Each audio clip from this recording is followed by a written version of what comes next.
કેન્દ્રીય આરોગ્ય પ્રધાન મનસુખ માંડવિયાએ તમામ રાજ્યો સાથે આજ રોજ વિડીયો કોન્ફરન્સના માધ્યમથી બેઠક કરી।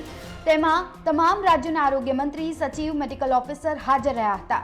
મુખ્ય મુદ્દો વેન્ટિલેટર, દવાઓ, વેક્સિન, ઓક્સિજનની વ્યવસ્થા સહિતની તૈયારીઓનો હતો। સમીક્ષા બેઠકમાં કેન્દ્રીય આરોગ્ય પ્રધાન મનસુખ માંડવિયાએ કહ્યું છે કે એકબીજા સાથે મળીને કામ કરવાનો આ સમય છે। આપણે સતર્ક રહેવાની જરૂર છે, પરંતુ ગભરાવાની જરૂર નથી। હોસ્પિટલની સજ્જતા, દેખરેખમાં વધારો અને લોકો સાથે અસરકારક સંચારની મોક ડ્રિલ્સ સાથે તૈયાર રહેવું પડશે। આપણે દરેક હોસ્પિટલમાં દર 3 મહિનામાં એકવાર મોક ડ્રિલ પણ કરીશું। બેઠકમાં ગુજરાતની તૈયારીઓ પર પણ વધુ ભાર મૂકવામાં આવ્યો, કારણ કે જાન્યુઆરીમાં વાઇબ્રન્ટ ગુજરાત સમિટ યોજાઈ રહી છે, જેમાં સૌથી વધુ વિદેશથી પ્રવાસીઓ આવશે।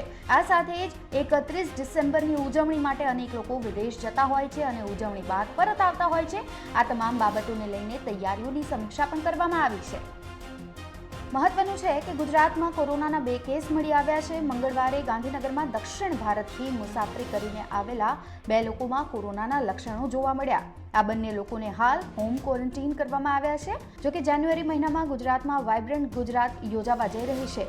30થી વધુ પાર્ટનર કન્ટ્રીઝ તેમાં ભાગ લેશે।